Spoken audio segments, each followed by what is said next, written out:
Brought to you by Mint Mobile. Stay tuned for a special offer at the end of the show. Hi, and welcome to the Mobile Tech Podcast. I'm your host, Miriam Jouar, and today is Wednesday, February 12th, 2025, and I've got the excellent Ryan Thomas here. Hi, Ryan. How are you? I'm great, thank you. Thank you for having me. I'm very excited to be here. Absolutely. I'm super excited to have you on the show. You know, we haven't actually, I don't think, met in person yet. And so I was really happy when you responded, yes, I'd love to be on the show because I love your videos. And you and I kind of seem to be camera nerds a little bit too, mobile camera nerds. So I figured we'd have a lot to talk about. So that's kind of what got me all excited here. You saw the topics. I think I want to talk a little bit about your last couple of videos, your personal channel, and of course, the other work you do. So you talked about the X100 Ultra and your experience with that. And then, you had a whole discussion, which I think is a really interesting point about telephotos on Chinese phones versus telephotos on, well, let's say, non-Chinese phones. Even though technically a lot of iPhones are made in China, but whatever, right? Are Pixels made in China? I don't know. I think not all of them. I think Samsung. I always get the comment, yeah, but iPhones are Chinese technically too. And it's like, sure, if you want to be pedantic about it. Well, they also make them in India and they also make them in, I think, Vietnam now, or they're starting to. But I think Pixels are also made in like another part of the world. But Samsung, I'm pretty sure it's Korea still. So yeah. All right, so let's get started on that. What are your thoughts? I mean, it's obviously not a new phone, but I think it's such a significant phone. I've never had a chance to play with it more than a few minutes at a time, unfortunately. So I'm kind of living vicariously through you on this one. We've got the X200 Pro right now. There's rumors of an X200 Ultra, but until then, your assessment is that this is the best camera phone on the market today, which is a pretty bold statement. Yeah, I mean, there's so many factors to phones now, isn't there? Because it's not just hardware. There's a lot of AI stuff coming into play with the Honor stuff. A lot of the Chinese phones, incidentally, including the Vivo. But I think there's just sometimes, no replacement for displacement, as they like to say in the car world. But, that's right. And I think the Vivo, especially the Ultra, is such a difficult phone to meander around because it was never really sold outside of China, and the Chinese ROM that's on it's a little bit tricky to sort of westernize, if you want to say that. I'm familiar with that, yes. Yeah, and I just think that it reminds me so much of when Huawei was breaking through with stuff in the P20, the P30. This is like almost a 2023 or 2024 version of that, where it's just more hardware than you'll find on any sort of Ultra phone or Pro Max, whatever, over here. And I think, for us camera nerds, sometimes, you can have as much portrait effect as you want. You can have, AI do a great job, but sometimes you just want to get the shot. And when you're there in the moment, having the hardware to capture that, obviously there's a lot of processing going on, as there is with pretty much every single smartphone camera. But with the Vivo, it just feels so almost raw in that sense. That you have the 1-inch sensor for the main, which for me is underrated. The X200 Pro has, I believe, the same telephoto, which is a 1/1.4 inch, 3.5-ish times periscope. So sort of smaller optically than you'll find in the Pixel Pro or the iPhone Max. But actually the bigger sensor allows you to get that and jump it's to 200 megapixels. So you can do bidding and cropping kind of twice, basically. Yeah. You degrade a bit as you zoom in, of course, but you still give you a lot of headroom, right? Absolutely. I just think that, the X200 Pro has seen a lot of praise recently. I've seen some more. I think Marquez even showed it off in one of his videos. Yeah, I was surprised. Yeah, exactly. Me too. But I think that phone is maybe just a little bit more globally accepted, I guess, or seen as more of an option versus the X100 Ultra, which really wasn't intended to be that global device. And I will be very interested if the rumored X200 Ultra is a global phone as well. If it is, maybe it's just a reaction to how popular the X200 Pro has been. So it makes Vivo go, actually, maybe we do need to serve this to a bigger audience. I think there's a parallel to be had here. I was in Antarctica around this time of year last year. I did a cruise there, and I took the Oppo Find X7 Ultra with me. At the time, the Xiaomi 14 Ultra wasn't available yet. So that was all I had. That was China's best, basically, that I could get my hands on. And then I brought, of course, the iPhone 15 Pro Max at the time, the S24 Ultra, and the Pixel 8 Pro at the time. And I did a comparison, and it was very interesting. Obviously, the Oppo won overall, but I see a parallel because, I've got the Find X8 Pro here. And I love it. I love what I'm getting out of that phone in terms of performance and image quality. But as you said, there's no replacement for displacement. Like the specs, and it's not quite as big of a set of sensors, but somehow they've managed to get very close, if not in some areas like zooming, I think, potentially exceed the X7 Ultra. And so I think, and that's a global phone, and there's rumors, of course, of Find X8 Ultra coming that's also global. So I think Vivo and Oppo are kind of doing a parallel thing. They're seeing the success they had, the accolades they received for last year's Ultra that you're going to tell us more about. And then, they did the Pro and it went over really well with the new series. So they're thinking maybe we should do the Ultra as well. Yeah, and I think they might have also seen, the S24 Ultra, the S25 Ultra, this generation of Pixel, iPhone, and Galaxy Ultra just really not necessarily make as big a leap over their predecessors as maybe some people were hoping for, and see that opportunity, that gap in the market of actually, no, this is what an Ultra phone should look like. Because I'm sure there's a lot more to it than just making your phone more available in different regions, but I feel like there is an opportunity there to really make put them on the map for not just enthusiasts like us, but just the general public as well. I agree. And then you see the stagnation on the iPhone and the Galaxy. I've got the S25 Ultra and it's a very good phone. I can't fault it per se, but it's just not very exciting. And yes, the photos are good, but they don't excite me, and I don't feel like it's the phone I want to grab.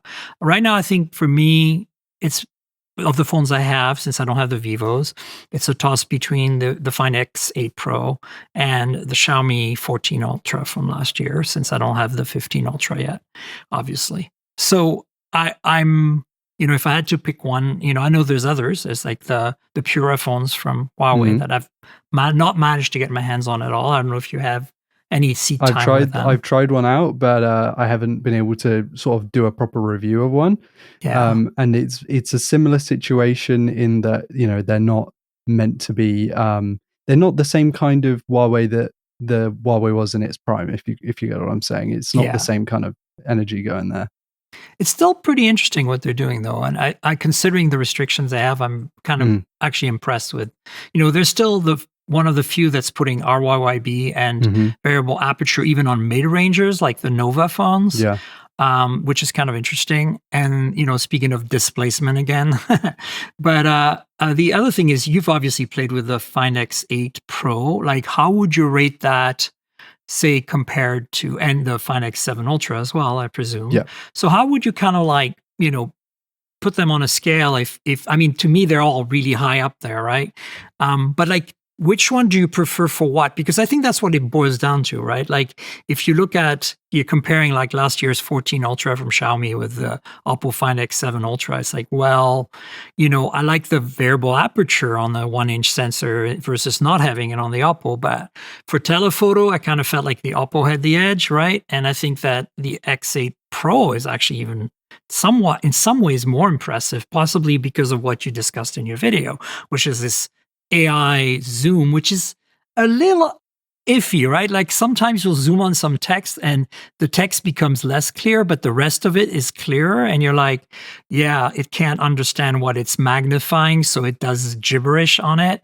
I hope they can fix that, because I'm very impressed with like 30x on the X8 Pro is like, what? Absolutely. Yeah. Absolutely. I think like one of the use cases that I've seen personally from friends and family who have these phones with the big zooms is like trying to make out what a sign says in the distance. And, if the text is just going to turn to just a mess, like what's the point? Feel like that's one of the perfect, use cases for a zoom lens. So to have an AI able to interpret it and spit out the correct, 'cause it's very difficult to do, but I'm sure not impossible, spit out the correct, text on a sign. That's like, I'm sure going to please more of the general public than, what you might imagine, just as a thought experiment versus the reality of people actually doing it. But no, I totally agree with that. The Find X8 Pro, if I often think about this, I suppose I have to because it's part of my It's job. our But jobs. Yeah. if I could have any phone, I think it would be the Find X8 Pro for its balance. Because sure, it doesn't have the 1-inch sensor, it doesn't have the crazy zoom, and I love those things about the Vivo. But also, like, let you in on a little secret here. My personal phone's still a OnePlus 12. No, I know. You You tell know, us all the time. I know it's great. so like, I just think what Oppo and OnePlus have done with the Hasselblad colors, they make that camera system for me, even if the hardware isn't there, maybe if it isn't technically as excellent, maybe it's not giving you a shallow depth of field or it's not as dynamic looking, the almost like filmic quality to the natural colors out of the Hasselblad setup, for me, Yeah. just like, oh, you can't beat I it. love their color science. Better than Leica, actually. Better than anything else like Zeiss on Sony or Zeiss on Vivo. It's very impressive, I have to say. It And it really seems is. to be getting better even. Yeah. Like I need to probably pull out my Find X7 Ultra and update it to the latest version and, go and take more photos again, because it's been, probably 9 months since I've touched it. Other than just basic, like 5 seconds here and there. So we'll see. But I think I'm with you. I think the most balanced flagship I've used so far this year that's attainable globally is the Find X8 Pro. And the OnePlus 13's been really solid, but it's feels like a bit of a letdown after you've played with the X8 Pro. It kind of does. I think with the 13, and I got a load of stick for this, for basically saying, Yeah. because when I reviewed the OnePlus 12, everyone was still saying the same. So, and I'm sure it's a conspiracy theory, but it's essentially like, what do you have on a OnePlus review? Cameras are bang average. But actually, I noticed in the OnePlus 11, the cameras were improving. And then when I got to the 12, it was like, wow, guys, these are actually really good. And every other review, seemingly, I'm sure this is not the case, but it felt like it from my point of view, was, yeah, the cameras are OnePlus level. It's like, hang on, no, these cameras are really good. I agree. Like, I was losing my mind. Even on 13 reviews, literally, I read reviews saying the camera is just, I'm like, are you nuts? Have you used the camera? Like, this is in many ways an improvement over the 12. Absolutely. And I'm like, how can you not see that? And I think that just goes to show that there's a lot of reviewers that don't really review the phones very extensively. Sure. They just go through the motions. Maybe it's because of crunch time, the embargoes or whatever. Sure. I get it, but also because unlike us, they're not camera nerds, and I think they don't understand or they don't really look carefully, and they're so used to the status quo, right? Which for North America here, not here because I'm in Germany, but North America is Samsung, Google and Apple, and I think that's part of the problem. But yeah, I couldn't believe the OnePlus 12, OnePlus 13 reviews that were saying that. Also, OnePlus Open when it came out, I'm like, that's a leap. That's a massive leap. Absolutely. That was the first massive OnePlus leap, in my opinion. That was like, and we'll talk about the N5 very soon. I'd love to hear your thoughts on the cameras on that because there's some changes there. But I think overall you're right. So Vivo, like, if you had to guess that they're going to make the X100 Ultra available globally, do you think that might become your go-to, or are you going to stay with the 12? I don't know, because I thought when I bought my X100 Ultra that I would switch to it, but I think I'm constantly changing phones, right? Of for course. reviews. That's just kind of like part of the job. That's but what we do. I always come back to the 12. I would be, it's something that I didn't necessarily realize, I've been reviewing phones for years, didn't realize was sort of part of what makes a good phone personally for me, is the way that something feels in the hand. And it's crazy because we've seen this shift to flat-sided phones, or near enough flat-sided phones. The OnePlus 13 has gone way flatter on the sides, even versus the Oppo Find X8 Pro. The iPhones have been flat sides for a while. Samsung started to do it as well. But I just find that a slightly curved edge in my hand, maybe I've got strange shaped hands, just feels better. And it will be interesting to see what the X200 Ultra does with the size. I imagine it will be a flat front with sort of slightly tapered side, sort of like the Find X8 Pro. But yeah, that for me is a way bigger a way bigger consideration than I really thought it would be, especially like if you'd have asked me the same question last year, I'd have said, no, no, no, that's fine. You know, there are way more important things than how the phone feels in the hand. Yeah. Whereas now that's maybe my top thing. Maybe aside from the Yeah. cameras, it's my top thing. That's interesting. Yeah. The X200 Pro, does that have curved edges or does that have flat screens? It's kind of like tapered edges, not completely flat from what I can work out. So it's not like the iPhone. It's maybe closer to what Oppo is doing with the X8 Pro, where, you know, it, under a microscope, it looks curved, but really it's just subtly curved to help with ergonomics, Yeah. which is technically what I prefer. I think I'm pretty happy with that 2.5D glass front and back on the current crop of BBK group phones, the flagships. You know, I do think it's interesting that the Find X8 Pro feels better in hand to me than the OnePlus 13, even though if you look at them, overall design is very similar. But, you know, I think the other thing that makes the X8 Pro so nice for me is that it's actually really thin. And it's not like I'm not in one of those thickness freaks that it doesn't really matter to me, but I have to say that I've really noticed that with the X8 Pro. Even the OnePlus 13 is thinner than the 12, but it doesn't feel that thin in hand compared to the X8 Pro for some reason. And then you look at the numbers and you're like, how do I feel such a difference? And I think it's just the way the edges are finished, right? I think they're slightly more integrated on the Oppo than the OnePlus. And then, of course, there's Realme with the GT7 Pro, and that's kind of more like the OnePlus, it feels like to me in hand. So, but yeah, in-hand feel is super important, and I agree with you. I'm a little bummed that, you know, we're going slab size for everything. Like even Xiaomi's gone slab size on their flagships in the last couple of years.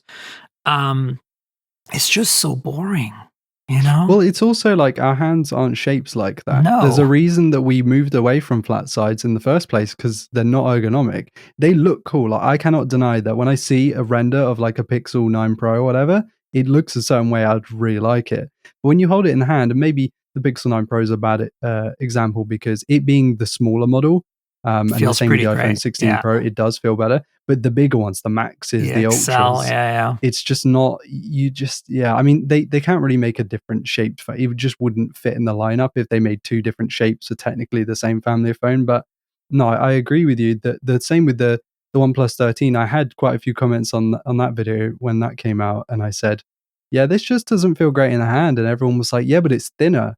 And I'm like, sure, but it doesn't, like, you got to feel it. You actually have to hold the thing to understand, you know, the ergonomics of it. Numbers are very important. I'm glad that, you know, a lot of us use objective metrics in some of our testing, but some stuff is also subjective. 100%. Yeah, it's the same with color signs, right? Like it's going to be a Absolutely. preference thing. And then, you know, the other thing too is like I was kind of curious how you feel about this, the switch to the triprism from the periscope on the 3X on, you know, the latest BBK group phones. You know, obviously the Z depth is much more improved and it's much more compact in terms of real estate in the phone, and I get that. But I do feel that you're losing a bit of clarity because you got more mirrors there, right? And more reflections going on. Like it's subtle, but it's there. And in that sense, I'm kind of hoping that the Ultra phones coming out this year are gonna not sacrifice, you know, a traditional L-shaped periscope at the cost of maybe a battery or real estate or thickness or something. Yeah, Because no, with the batteries now, you know, the silicon carbon, you know, anode stuff, like you can, if it's 6,000, like that's awesome. I'm happy. Like it doesn't, even 5,500, I'd be perfectly happy, frankly. So we'll see, right? I guess. Yeah, no, I totally agree. When it first came out, my 13 unit at the very least was significantly softer at long range compared to the 12. It's also using, from what I can tell, a slightly different sensor.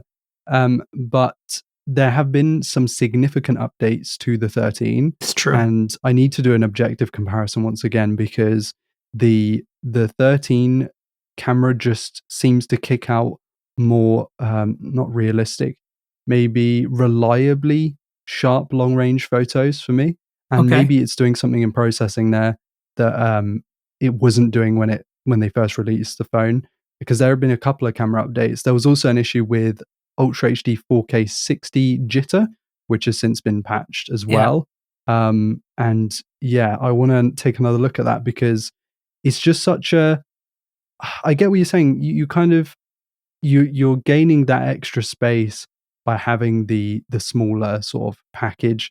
But with the silicon carbon batteries, you can make them the same size as the previous batteries, but with more, milliamp hours in them.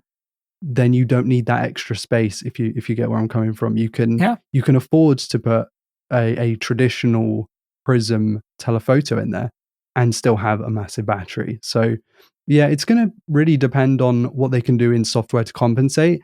And this is an issue, or maybe not an issue, maybe a potential issue that we might run into in the next couple of years, where sure, these phones out of China are going to have crazy hardware in them. Maybe over here, with our Galaxies, our iPhones, and our Pixels, these companies are just going to use software to try and bridge the gap. Because I don't really know many people personally who use these phones, even enthusiasts, who are crying out for extra hardware. Right. And so maybe the big dogs just go, well, why would we spend another, 10 million, whatever, trying to or trying to create something better when we can just do it in software, send out a patch, or save the patch for the next phone, and then we don't have to create new hardware there. And then just sort of, the perception is the camera's improved, but to enthusiasts, we know that the hardware might be the same or only marginally different from its predecessor, which wouldn't warrant to us an upgrade, but to everyone else who can now draw around their friends and move them around in photos in AI, like, wow, this is a crazy new feature. And I'm not knocking that. I know that these tools, especially with the Google Pixel ones, Pixels have become very popular in the UK. And I think it's largely due to Google's almost all the marketing around the Pixel is Magic Editor, Mm-hmm. Magic Eraser. Mm-hmm. And it makes sense, right? Because what if you just want to get rid of someone in your photo? You want a photo of you and your friend. You don't want the random standing behind you. You just remove them. Like Yeah. this, these are genuinely useful things that once before, maybe 3 or 4 years ago, people were sending it to some subreddit saying, "Can you Photoshop out this person for me, please?" And now they can just do it on their phone instantly. And but again, it comes back to: are we going to see almost shortcuts being made because you can just do it all in software? Or are the Vivos and the Oppos going to actually light a fire under these other companies to go, oh, actually, we do need to improve our hardware? Because it's the same main sensor on the S25 Ultra, I believe, as the S23 Ultra. Yeah. So that's the 3 generations of phone using exactly the same main camera sensor. So we're verging on that. People used to meme the Pixel for having the same camera sensor for 5 generations. We're starting to get to that stage now, guys. Like, where is this innovation coming from?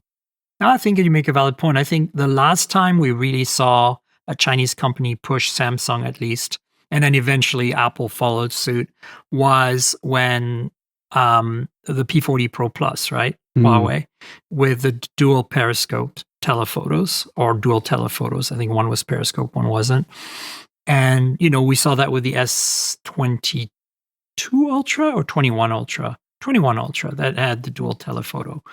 And so they finally were like, okay, we're doing this. But Apple hasn't really followed suit. They went with a tri-prism thing, like Google. There's this big gap between 2x, which is kind of pseudo lossless, and like 5x. And when you shoot at 3.5, it's really not optimal. Mm-hmm. And I think this is kind of why, I'll put a link to your videos in the show notes, but I think the last video you just did talking about, like how the Zoom setup on Chinese phones, the pros and ultras that we've just gotten is so good, right? And I think that's because, you're doing a 3x, but you're doing a really large sensor or a large number of pixels on the sensor.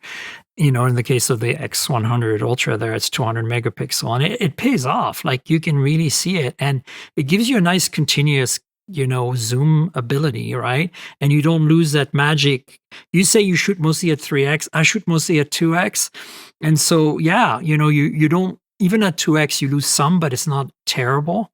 And so I think that's I want to see more of that. But I have a feeling that we're in a different world than we were when the P40 Pro Plus came out. First of all, Huawei is no longer, that relevant, sadly, in the West. And then I don't know if Xiaomi and BBK Group are big enough to influence Samsung and Apple, at least in the Western markets.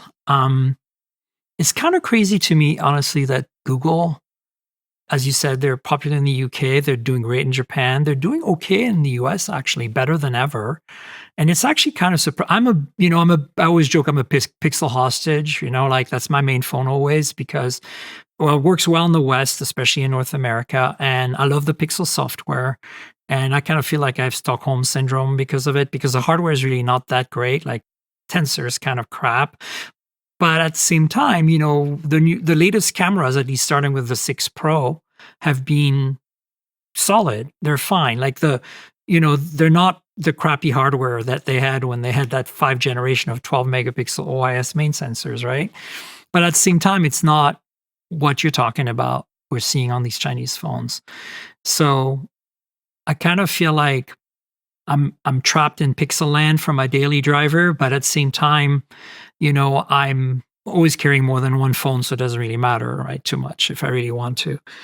So as far as the X100 Ultra goes, obviously the cameras are outstanding, and that's not too surprising. It's a Chinese phone, so you have to jump through some hoops. Is there some things about it that are not imaging that you feel are really solid on that phone? And are there any things that you felt like, I'm like, oh, that was a bit disappointing? Because obviously not everything can be great. Yeah, so it's similarly to it's kind of built like a big OnePlus 12. So it has the curved sides on the front and back. And I really like that about it. My one I bought secondhand, it came with a screen protector pre-applied. Kind of don't want to get rid of it because they're really hard to apply. So, but yeah, no, I do like the slight curves to it, especially on a phone that big. I mean, it is a massive phone. So I personally appreciate that. I like the charger in the box. I know that's not necessarily that in Europe, that seems to be just a trend of like, there's just no charger in the box in Europe. And because that phone was from China initially, I'm sure that has something to do with it. As much as I might understand a charger not being in the box on a cheaper phone, and usually people upgrade cheaper phones more regularly, so they might have a charger from their previous phone. When you're spending like, $1,000+ €1,000+ or pounds on a phone, and it doesn't come with a charger in the box, I understand. Especially when you need that charger to get that speed, right? Like it's not absolutely. like you can pull out like some kind of PD 65-watt charger and be happy, right? Mm-hmm. It's not one universal standard, which if it was, then it makes more sense. Like someone's going to have a type of charger and then use that for every single phone they buy, regardless of the brand. But that's not really a thing, at least currently, with a lot of these Chinese phones at the very least. And I quite liked the Vivo software, HyperOS, I believe it's called. Mm-hmm. It reminds me much of when Realme had their version, I believe their fork of ColorOS, back with the Realme X2 Pro, which is like my all-time favorite Realme phone. I really like that phone. I spent a lot of time with it. I had like 3 review units of that phone, weirdly, and I loved it. But the software, I think a lot of people give a lot of these companies, enthusiasts at least, give a lot of these companies stick for software that isn't as polished, let's say, as Pixel Experience or One UI. I think maybe, with long-term software support, that's still a concern because not all these companies can match those guys. Right. In terms of long-term support, which isn't just important for if you keep your phone for 7 years, but also on the second-hand market. The second or the third person owns that phone, are they still going to be able to get updates? To me, that's very important. Yeah. But the actual usage, like the user experience of the software on the Vivo, it's better than I was expecting. Obviously, there's a lot of Chinese stuff that you might want to remove, or you might, you have to add the Play Store via the Vivo App Store and stuff, which isn't really that big of a deal. If you know you're importing a phone, you kind of know, that's all part of the process. I mean, my audience is totally okay with that. Absolutely. Right. but no, I really enjoyed the software experience on it. The hardware, like the performance, the display, there's just a standard now that pretty much all the phones are. Um, I think I wasn't expecting to. It is such to me, and everything's subjective in this. What I'm about to say, this is not an objective point, but it just reminded me so much of when Huawei did the Mate 20 Pro. Mm-hmm. It was just that phone where you're like, huh, yeah, this is so much better than the Galaxy Note. Why is everyone buying a Galaxy Note? And it feels like that with the Yeah. Galaxy Ultra. Like, why would I buy a Galaxy Ultra? This is just better. But of course, in because we're at a time where it isn't a global phone, I'm sure the X200 Pro is a fantastic alternative to it. Yeah, But exactly. yeah, that feeling that, like, I picked up so many phones, I rarely get that feeling of like, wow, this is just like epic. This is ultra, but that phone felt ultra. Yeah. Yeah, no, I get it. Having used some of these Ultra phones last year from Xiaomi and Oppo, yeah, they do really feel outstanding. And you're not giving up too much in the rest of the areas either. It's like, display performance, battery life, software, as you said, it's a bit subjective because it's Chinese, OSs, but I don't generally mind. And most of the time, even like payments, everything seems to work fine. So that's fine to me. But yeah, I was going to ask you about something. Maybe you can solve a mystery for me, because I haven't had a Vivo phone with fast charging in a while. They send me the V series, but I think the last X series I've had was the X80 Pro Right, or yeah. whatever it was. And I'm wondering, is the SuperVOOC for Oppo, Realme, and OnePlus the same technology that Vivo's using for fast charging? I Are they believe compatible? so. Okay. I believe so. This was something I was actually meaning to test like yesterday, but when I had it, I have it on my desk now. I'm pretty sure I can't give you an absolute answer because I cannot Well, remember. My memory is like put it on awful. social media and let us Oh know. yeah, I can do it after this and just Maybe, ping you a message. maybe when I post the podcast on Sunday and you want to piggyback on that, just let us Absolutely. know. That'd be great. Because I would love to test it, and I have no way of doing that right now. Yeah, I have the 100-watt charger from I believe it's an 80-watt charger in the box for the Vivo, or it's a 90-watt. Cool. And it's 100-watt with the OnePlus 12. So I will try the charger that it came with and the charger that came with the It'd OnePlus. be interesting to see if, both, if they're compatible and if it goes try both ways. Yeah. But yeah, that's one thing that I enjoy about Chinese phones as well. Is the fast charging. It Absolutely. it's not every day that you need it, but every now and then you need it, and you're like, oh my god, yes, I can top it off in no time, and it's really, really great. And same with wireless. I mean, of course you need a special charger, and it gets complicated. And I kind of keep one of those. Try to keep a charger for every phone and every wireless charger for every phone, like for the fast charging, just in case. But since I travel a ton, sometimes it's not accessible. So, yeah. Cool. Well, listen, I'll link to your videos again, and I want to kind of pick your brain about some of the news items this week. Starting with finally, like out of nowhere, Oppo has kind of made the Find N5 official.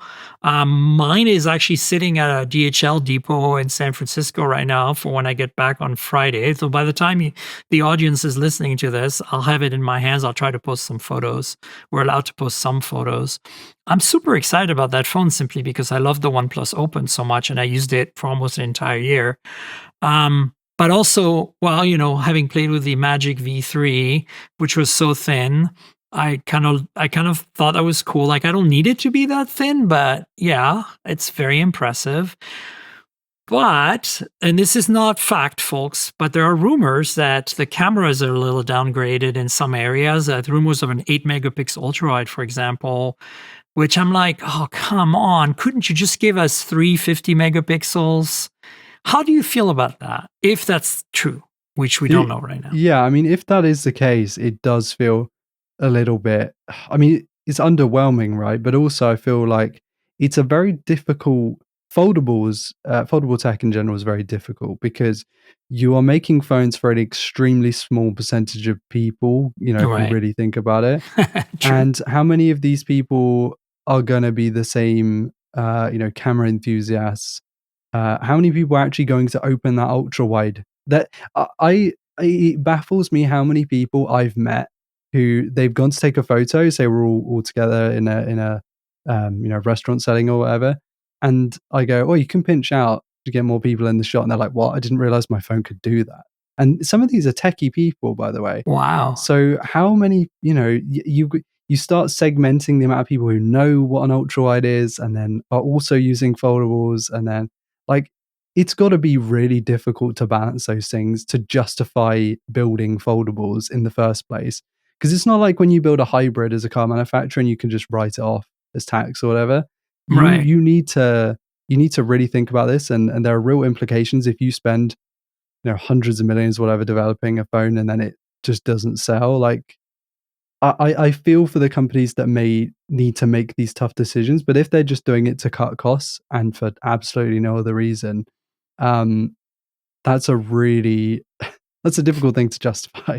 I think here it was for sure. thickness, because also rumors has it has wireless charging, which Oh, okay. at least personally, I was complaining about on the Open because I love wireless charging. Mhm. And so if it does that, I can understand there's compromise to be made. I don't think this was a cost thing because it's going to be expensive. Mhm. I look at it a little differently than you. I think I agree as your take, but I think for me, as a person who didn't really care too much about book style foldables until the Open. And Mhm. then when I got that, because it had such a good camera, I was like, it's the best of both worlds. And I started actually really enjoying the larger canvas of the inner screen and being more productive on it. Now I want my cake and eat it too. And so, I'm using a Pixel 9 Pro Fold right now a lot as my main phone. But again, the cameras are downgraded from the Pixel 9 Pro XL or 9 Pro. And I'm noticing it because every now and then I'll shoot something with a telephoto or with the ultra wide, and I'm like, it's good, but it's not as good. And so I'm, sample size of one, right? I'm a use case. But that being said, I also feel like the folding phones are in a way the Halo flagship. It's like, what I'm saying? It's like it's like the car manufacturers when they're making a Halo car, right? Acura NSX, Honda NSX was an example of that. Like you're not going to sell a lot of them, but it puts you in that kind of rarefied category. And like, you look at the Huawei Mate X6 and there's no compromise on the camera system. You get variable aperture. It's still really super thin. And so the question is, can we come up with a Halo product, as it were, that doesn't compromise camera and still foldable? And I felt like the Open was the first one to really do that, at least on the Western markets, right? And, we've seen that from Xiaomi. We've seen it from Huawei. We've seen it from, Oppo with the N3. But I'm kind of curious, if there's anything they could have done to just, kind of at least have parity with the Open, because that I think the main sensor and the telephoto are going to be fine, because even if the hardware is a little lesser, there's been a big improvement in almost 2 years or a year and a half in image processing, and seeing what the Oppo Find X8 Pro can do, I'm not too worried. I'm just, it'll be like 8 megapixel ultra wide. Even 12 would have been a little better somehow. Like, I don't know. We'll see. But I'm very excited about like getting my hands on mine and seeing how it performs. And are you going to get one? Are you excited too? I'm not. I'm really intrigued to see if they do that as a base for I guess, a OnePlus Open 2, something like that. That would be more like what I'd look at. The problem with foldables in video creation, and maybe it's different for writing articles. I haven't written a review in article form in a few years, but at least in the video side, unless you're Marquez or making a video essay on your foldable, a foldable video usually performs incredibly poorly, which it usually sways whether I get a unit or not. The OnePlus Open, I did a couple of videos on. They didn't do crazy numbers, but I did really like the Open. It was, like you said, the book style, I think is just like, it's such a good, it's one of those phones where I actually did switch to it permanently for like, I think it was 2 months. And it wasn't something I was expecting to do. I believe I got my unit off of one of my colleagues. So they had already made content with it. I'd received it. And I started using it. And I was thinking, I'm glad I'm the end of the chain here, because then I don't have to send it to anyone else and I can just carry on using it. And because I'd used the Galaxy Folds, I believe I used the 3, the 4, and the 5 to that point. I didn't use the first one or the second one. Right. But I always felt like that ultra thin, so you know what I mean, the very narrow cover screen, and it opens up and it's sort of a taller aspect ratio. I know that if you really take a step back and look at it from a macro point of view, it doesn't make that big a difference. But again, it comes back to the feeling of using it. It just feels like a much more usable canvas when you're at that aspect ratio. And not just 100%. the cover display, which is obviously far more usable, but the internal display.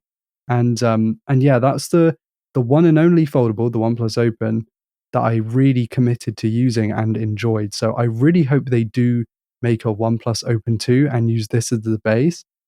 That ultra wide 8 megapixel situation, I don't know if I could stomach that for a personal phone. That's what I'm saying. It's you know? like, it really does feel like a downgrade, and a bit of a bummer because, the Open wasn't just, a really great folding phone. It was like the first time that OnePlus had delivered a camera system that was like flagship worthy, Absolutely. And then we saw a very similar camera system in the OnePlus 12 shortly thereafter. So yeah, I mean, let's see, because we don't know for sure. And, obviously, there's a lot of things we don't know. Like apparently we know it's Snapdragon 8 Elite, so that's cool. And it'll be interesting to see what size batteries they managed to cram in that thin chassis. And the thickness is very exciting. I think I'm not like, it's not the most important thing to me, but having played with Magic V3, I have to say, like once you get that in your hands, you're not going back to Z Fold 6. Okay. Like Samsung's really gonna need to step up their game this year. But I don't feel like they're going to. I think they're just gonna be like, whatever. No, I totally agree. Yeah, it's kind of sad.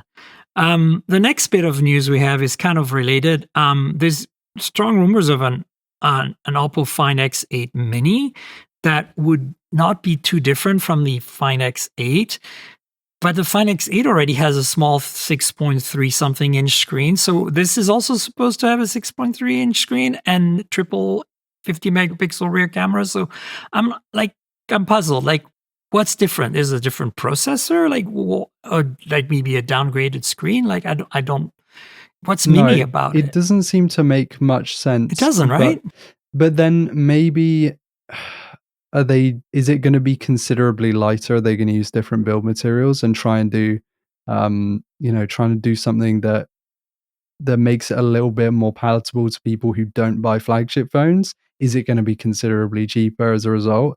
I mean, I'm not sure about the Find X8, but the X8 Pro is a MediaTek. Is the standard X8 also a MediaTek? Yeah, chipset? 9400 Dimensity. So yeah, fantastic chipset, by the way. I still get crap for calling that a very good chipset on my videos. But it is. Like even if you don't think about the user experience and you just look at numbers, it's still like at the level of the 8 Elite. I know. And I still find that hilarious because, I remember a time when, the phone has a MediaTek chipset. Oh, it's just going to be really slow and awful. But this is not that. We don't live in that timeline anymore. Like we're on a different level with this.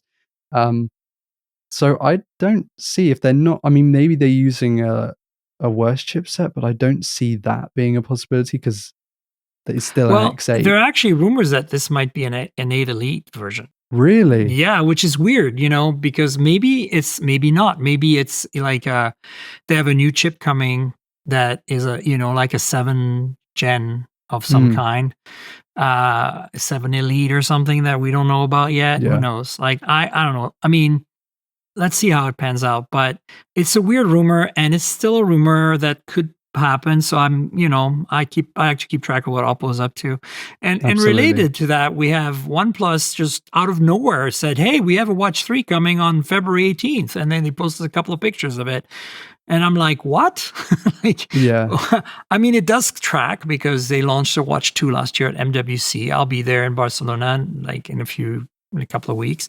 So it'll be interesting to see how this Watch 3 performs and what the deal is. We obviously know very little about it right now. So, it's kind of more of a PSA to those of you who like the Watch 2 or maybe the Watch 2R and we're waiting. Maybe it's you'll be able to buy a Watch 3 soon. So it's kind of cool. The What are your Watch 2 is thoughts? fantastic. I really Yeah. like the Watch 2, so I'm excited to see what they do here.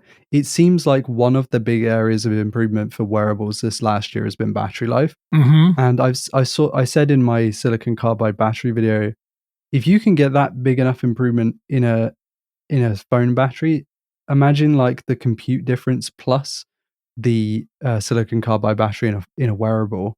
That could really give a normal bog standard wearable an extra 30 to 40% battery life, which is considerable. It's something that makes you consider an upgrade instead of just going, oh, that's a slightly nicer model than what I own. You might go, actually, for me, a lot of what makes a wearable good or not is Mm-hmm. how long it lasts on a charge for me. How long do I have to put it on charge for?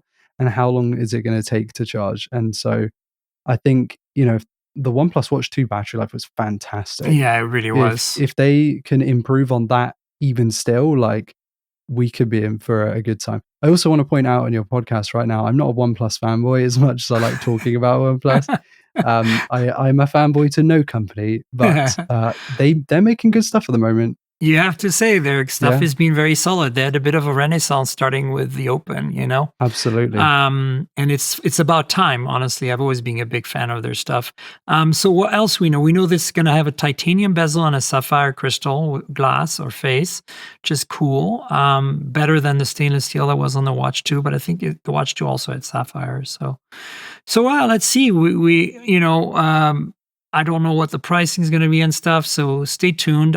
There's one on the way, so I'll be reviewing that for sure. Other news, we get a couple of Samsung rumors and leaks here. The first one I kind of hesitated to include, but I kind of feel like phones are so boring in the West right now that I have to get excited about lightweight, Yeah. thin phones somehow. So, like, I'm actually super stoked about what I'm hearing about this iPhone 17 Air. Like, that I think is going to be the killer, especially if it only has one camera, because my theory, and I could be completely wrong because Apple could just be complacent, but my theory is that it's going to be like a big sensor, like 108 or 200 megapixel, that starts at 0.5. So like it's an ultra wide Yeah. with autofocus and OIS, and it can like bend its way to like a decent 5x zoom. Yeah. That's yeah. that's what I'm hoping they do. Whether they'll do that, if it's just another, it's the main sensor at 50 megapixel. I'm like, what? I hope that doesn't happen. But speaking of which, there's rumors that the Galaxy S25 Edge, the super thin one, is going to have a weight of 160 grams, which is like, we're talking like Galaxy S10 levels of weight here, which is kind of, nobody has any idea how light a phone can be these days anymore. So I think hopefully it does feel that way when you pick it up. So I don't know if it's exciting per se, and it's only a rumor or leak, whatever. So, take it with a grain of salt. But are you excited about those thin phones? I'll say I'm interested in them. Right. It almost is a catalyst for my intrigue into what the market is going to do over the next couple of years. So I made a video on Android Police about how the market is going to change with the OnePlus 13 being so good, and but this was before it came out. Through rumors, it seemed very good. I believe it was already available in China, and then the S25 Ultra was rumored to be marginal upgrades over last year, which is what happened. So you're welcome. I was right. But also, I think that maybe these phones, these Edge, Air, whatever you want to call them, the lightweight phones, are just a reason for Samsung and potentially Apple to have their name in headlines in a positive light, because wow, there's a new product line or subline, because their phones are going to be just bang average. Yes, for I sure. think that's maybe it's not 100% of the reason they're making these things, but I feel like it's part of the consideration. Well, that's what I'm saying. Process. I think it's a kind of a chicken and egg. I feel like I'm excited because we're getting some new different phones, but at the same time, it's absolutely completely manufactured, right? It's like You know, it's almost like they had a conference call, you know, like, hi, I'm Tim, you know, hi, I'm Samsung guy. Let's have some thin phones. Yeah. Deal. Yeah. Absolutely. But I think it's, you know, it's interesting. I mean, you know, some people really love their small phones, and you know, obviously that's been a hard sell, as we know. But I believe that's a valid thing. And so if you want a thin phone, great, and a light phone, there you go. But related to that, it'll be interesting to see, because there's now also rumors that the S26 series next year is finally going to get a carbon silicon anode batteries, which I'm taking that one with a grain of salt, simply because I feel like Samsung as a company, as an entity, has like some kind of PTSD trauma around the Note 7 fiasco. And because of that, they're going to be very conservative in implementing silicon carbon. And I'm not sure that's going to be S26, but I could be wrong. And for all we know, the S25 Edge could be the first one, because it could benefit, right? Because of the reduction in thickness to, you know, not compromise battery life. Maybe they'll throw in a silicon carbon battery or get their feet wet that way. Yeah, if there was going to be a phone that would benefit, that would be the one to do it with. I mean, it'd be terrible if they shipped this S25 Edge and on the box it says, you know, 3750 milliamp hours, right? Like, ouch. Because I don't know if it has a Snapdragon 8 Elite, how that's going to pan out in terms of performance, even though it's a very efficient chip, right? I mean, how are they going to get I think I saw somewhere, maybe it was an article I read about the cooling. They're gonna have a different cooling setup for it. Yeah. With potentially with the Edge, which, you know, part of the reason I feel that the X8 has done so well in its in the phones that it has been in, is that in each of those phones, the cooling setup seems to be a level above what it was for the 8 Gen 3. Yeah, you're right. So maybe that has an impact. Maybe they undervolt it. Maybe they just go, you know what, people buying an Edge don't need that much, you read that secretly somehow Qualcomm out of nowhere released a 7-core version of the 8 Elite. Oh, really? I have not seen that. It's made almost no news. It's on their website. A few companies covered it. I think GSM Arena had an article about it. But yeah, and they clearly state it's optimized for thin and light phones. So I have a feeling that, you know, the optimization is one less core and less heat, which is fine. It'll be interesting to see how the performance changes in terms of like raw, you know, max perf when you're like doing gaming and stuff. I think for the kind of audiences who are going to buy these phones, it's going to be completely irrelevant. Like, I'm absolutely convinced that you can be running a Snapdragon 8 Gen 1 and still be perfectly happy, or maybe not a Gen 1, but because that one was made by Samsung foundries. I think the 8 Plus Gen 1 was the redeeming one. It had the TSMC foundry. It's basically the same phone with a different manufacturing process, and it's instantly, you know, a better chip. So yeah.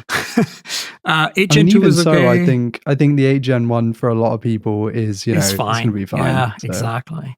So we'll see how it goes if they put these silicon carbon batteries in the S26 next year, or even in the X25 Edge coming up. iPhone SE, how do you feel about the iPhone SE? Have you ever used an iPhone SE? Yeah. I'm excited because, well, not excited. I'm happy that the SE is continuing, simply because it's nice to have an affordable iPhone, even though it does make some crazy compromises in some areas like cameras, by having a single camera that's just a main camera. It's like weird, because ultra wide is kind of what I'd want as well. Maybe you can sacrifice on the tele. I'm not sure how you feel, but I feel like for me, it's more like if I have to sacrifice one, it's a tough one, but I'd probably sacrifice the tele before. You were saying earlier about the idea of an ultra wide that just pinches in and uses computational photography to make up the difference, right? That's an idea, right? This is, I cannot remember what video I made, but that was an idea I had put in that video sometime last year, where I just feel like it makes a lot of sense. If we're going that computational photography route, if you only are going to put one camera in a smartphone, why not make it like a 1/1.3 ultra wide, 100 megapixels, doesn't even have to be 200, and you get 0.5 all the way to, say, 2.5 times. Exactly. That makes a lot of sense. But I really like the SE.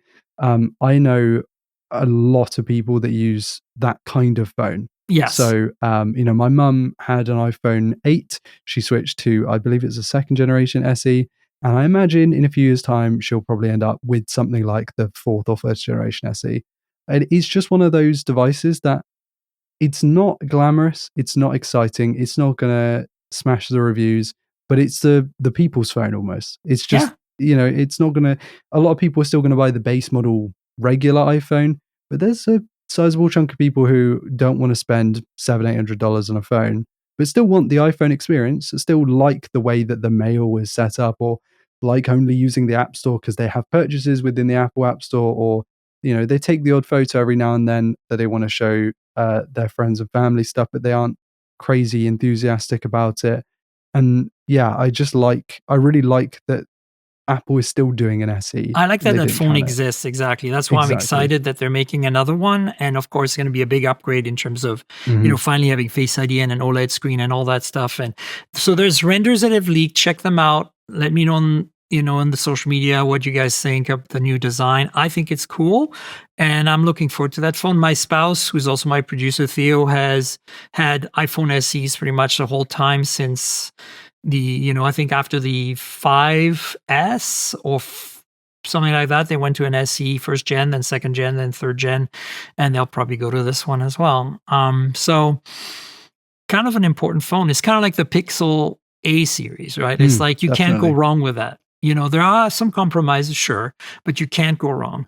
And I think that in that sense, I guess maybe Galaxy A series is similar for Samsung Yeah. land.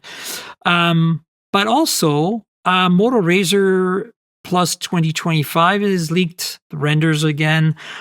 This would be the Razr 60 Ultra if you're in other markets. This will be the successor to last year's, essentially flagship flip folding phone from Moto, since they don't make a book style yet. I love the Razr. It's my favorite of the flip phones that you can get in the West. I think that it's better than the Z Flip in my opinion. I know that in terms of like reliability and ruggedness, I think Samsung still has an edge.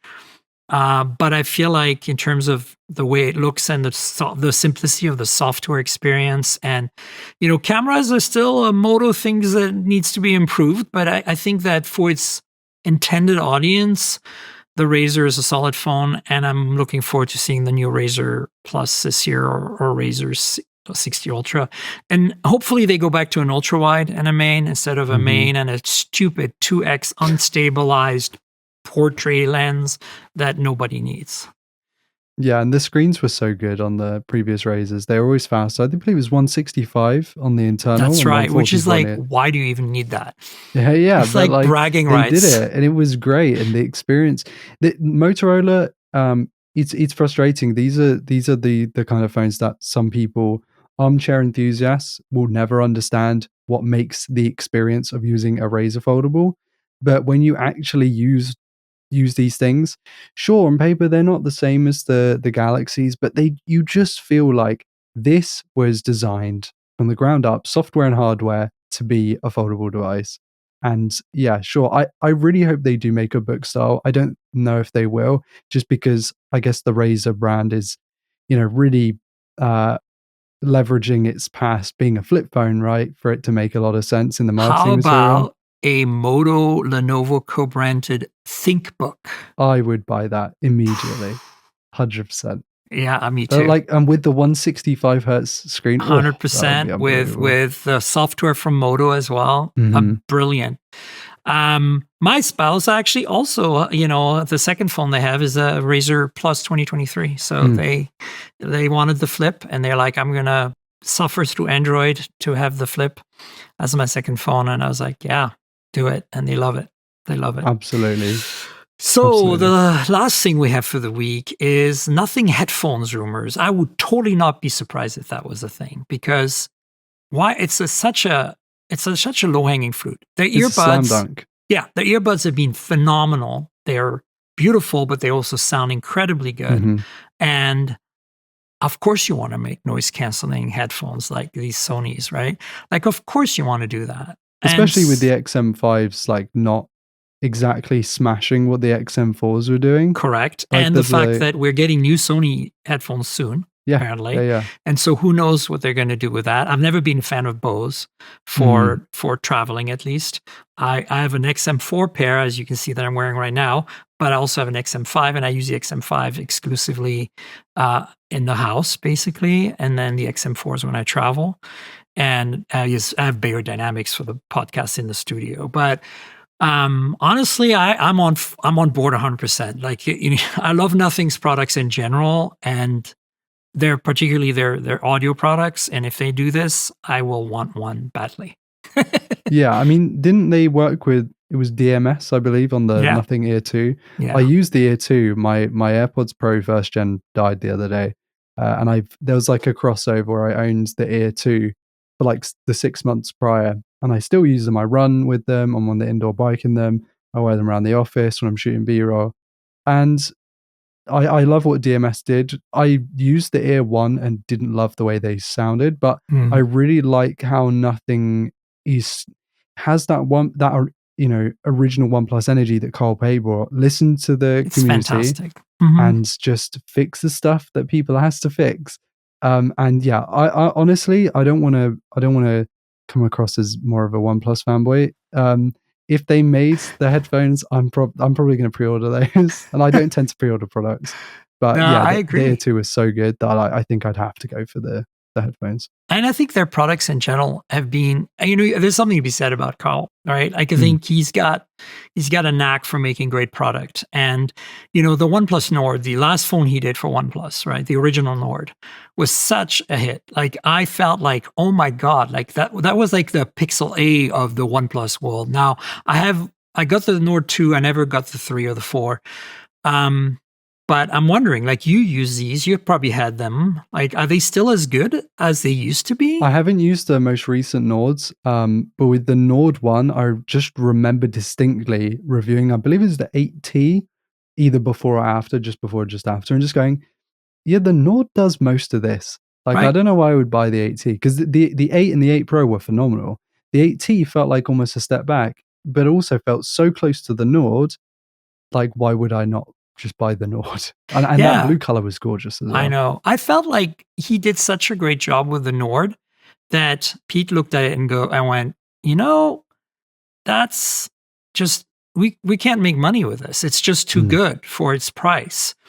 And Carl was like, but that's the whole point. That's exactly why this is what I was trying to do here.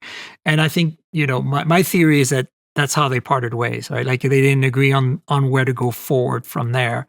I think it was amicable, but I'm just saying, like, and that's when he was like, wait, I can do my own thing. I know all them factory people and the supply chain people, and now I can hire some designers, and I've got my friends at Teenage Engineering, because he's Swedish as well.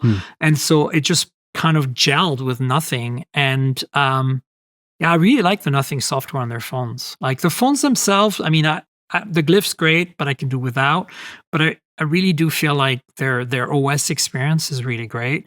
Of course, cameras can be better. They still need to work on that, you can tell, but it's fine. Just partner with Hasselblad. That will fix everything. Spoken like a OnePlus fan. All right, Ryan, do you want to tell folks where they can find you on the internet, your various social media handles, and of course, tell them about your YouTube channel, which is really awesome. You guys need to subscribe. Yeah, so I post videos mostly on Android Police on YouTube and on my channel, which is just Ryan-Thomas or the Ryan Thomas.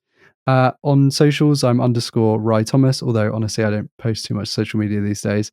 But yeah, you'll find me making videos. That's my main thing. Yes, and you, like me, are into mobile photography. So if you are into mobile photography as well, you really absolutely have to watch Ryan's videos. And you know where to find me, folks. I'm at Tanker, like the comic book character, but drop the vowels, TNKGRL on all the social. I'm still somehow like lurking on Twitter. I kind of hate it, but I'm mostly on Blue Sky. I'm on Threads. I'm on Instagram. So find me there and talk with me and Ryan about this podcast. And then you know where the podcast is. It's mobiletechpodcast.com. We're on all the major podcast platforms. So please, if it's your first time here, please consider subscribing. Tell your friends about it. Rate the show and review the show on your app if you can. And then there's a YouTube channel as well. It's not very, busy in terms of content, but I do post some hands-ons and unboxings occasionally.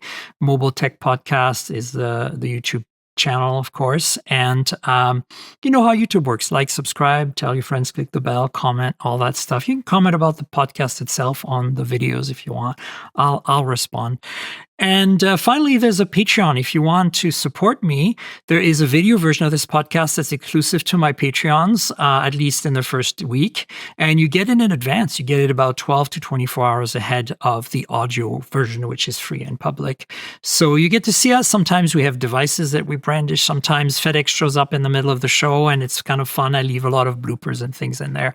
And also, I sometimes go overtime, and so you'll get extra content. So consider supporting me, patreon.com/tankerl. That's patreon.com/TNKGRL. And I want to thank our sponsor for this show, Mint Mobile. So as you know, I'm constantly reviewing multiple phones, and while that's fun, it also means I'm constantly spending a lot of money for wireless service on multiple SIMs. That's where Mint Mobile comes in, and that's who I'm partnering with for today's podcast. If you also want to save money on your wireless service, switch to Mint Mobile. As tech-savvy early adopters, you've probably heard of Mint Mobile before, but let me quickly tell you how awesome their service is. Mint Mobile offers premium wireless for as low as $15 a month, and you don't have to sacrifice any coverage, speed, or data. They're built on the nation's largest 5G network. They keep costs low because they sell direct to you online. They cut out the retail stores and salespeople. Why should you pay more than you have to for access to the same network? In my experience testing phones, Mint Mobile delivers the same data speeds and call quality as the big three for a fraction of the cost. Switching to Mint is super easy. Thanks to their eSIMs, you can sign up and activate immediately right on your phone from the comfort of your home. No more standing around and waiting in line at a big wireless store. You can keep your current device and phone number and easily switch services. And if your phone isn't eSIM compatible, Mint will ship you a new SIM free of charge. All Mint Mobile plans include unlimited nationwide talk and text, lightning fast 5G, and free mobile hotspot. Mint will show you how much data you use each month and recommend plans that save you money. Mint also offers a modern family plan that lets you set up a super affordable family plan with as little as 2 lines. Use my link mintmobile.com/mobiletech to get premium wireless starting for $15 a month. That's mintmobile.com/mobiletech. Stop paying more than you need on your wireless bill and start saving big with Mint Mobile. And Ryan, thanks so much for taking your time to join the show this week. It's so great to have you on. No, thank you so much for having me. It's been phenomenal. Fantastic. We'll have you on sometime in the future again. And folks, I will have another show next week, so stay tuned for that. Until then, cheers, everybody.